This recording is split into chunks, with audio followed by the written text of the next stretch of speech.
யாரையும் விடாத. இந்த பரிவார கலசம்லாம் இங்கே தான் இருக்குது. இந்த பிரதான கலசம் தான் எல்லாம் அங்கே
அவர் குடும்பத்தினருக்கும்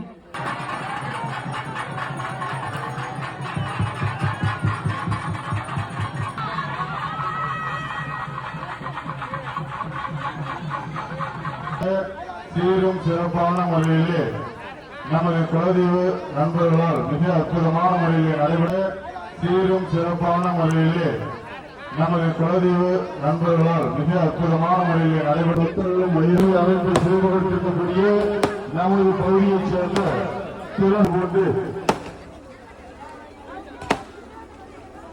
நண்பர்களுக்கும் கோவிலுக்கு நிதிய வாரி வழங்கியிருக்கக்கூடிய நண்பர்களுக்கும் இத்தருணத்திலே நன்றிகளை தெரிவித்து லட்சுமியுடைய உருவம் பதித்த ஐம்பொன் நாணய காசு அனைவருக்கும் வழங்கப்படுகிறது. அதனை பெற்றுத் தராத பக்தர்கள் யாழ்ப்பாண நண்பரும் பெற்றுத் தரலாம். பொறுமையா வரிசை நின்று அன்னதானத்தை வாங்கிக்கீங்க. எல்லாருக்கும் அன்னதானம் உண்டு. யாரும் முன்னிலை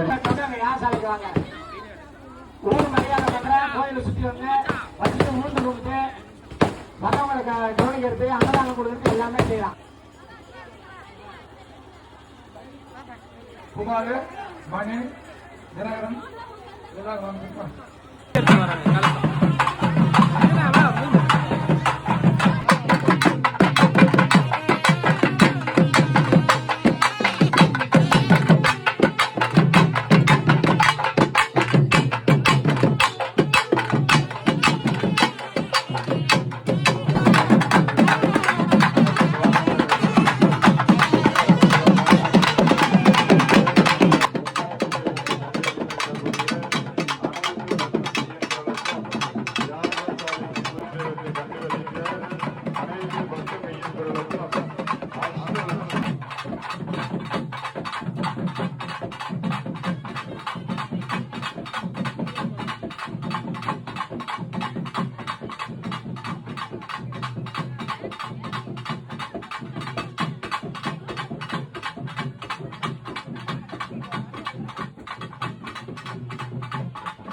காவல்துறையைச் சேர்ந்த அத்தனை நண்பர்களுக்கும் இத்தருணத்திலே நன்றிகளை தெரிவித்துக் கொள்ளப்படுகின்றன. நன்றிகள்.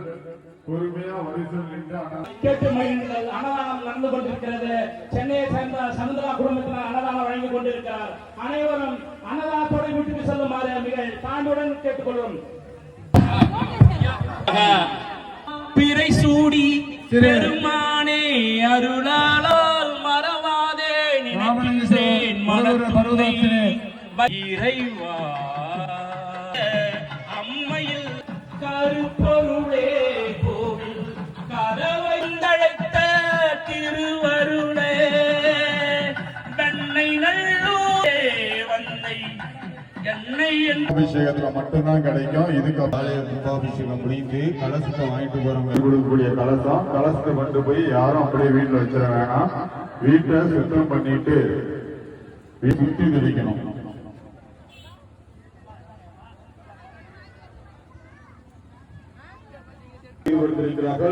அந்த நண்பர்களுக்கு தருணத்திலே நன்றிகளை தெரிவித்துக் கொள்ளப்படுகின்றன. அஷ்டலட்சுமியுடைய உருவம் பதித்த இந்த கோயிலானது எனக்கு தெரிந்த காலத்திலிருந்து 48 வயது ஆகிறது. இந்த கோயில் வந்து ஒரு வேப்ப மரத்திலிருந்து ஆரம்பிக்கப்பட்ட கோயில். அதாவது ஏகாம்பரம் என்ற ஒரு பள்ளி சிறுவன் மாமா பையன் அவனுக்கு காது குத்தும் போது தான் இந்த கோயிலை ஒரு கல்லா உருவெடுத்து இந்த முனீஸ்வரன் கோயிலை ஆலயத்தை நிறுவினார்கள். அதிலிருந்து இந்த கோயில் புறணமைக்கப்பட்டு பொங்கல் வழிபாடு செய்து ஒவ்வொரு ஆடி மாதமும் விழா குழுக்கள் சார்பாகவும் ஊர் பொதுமக்கள் அனைவரும் ஒத்துழைப்போடு அவங்க பங்காளிகள் இதை வருடம் செய்து வந்தார்கள். இப்பொழுது இந்த ஆலயத்தை புதுப்பித்து முனீஸ்வரனை சிலை வடிவமாகவும் 7 கன்னிகள் அமைத்து மிக பிரம்மாண்ட முறையில் தமிழ்நாட்டிலே நடக்காத ஒரு சிறப்பு முனீஸ்வரனுக்கு இந்த காலகட்டத்தில் இந்த நேரத்தில் மே 20ஆம் தேதி புதன்கிழமை நடந்திருக்கிறது. இதை நாங்கள் முனீஸ்வரனின் அருளை பெற்று ஊரும் உறவும் வளம் பெற வாழ்த்துக்கள். நன்றி, வணக்கம்.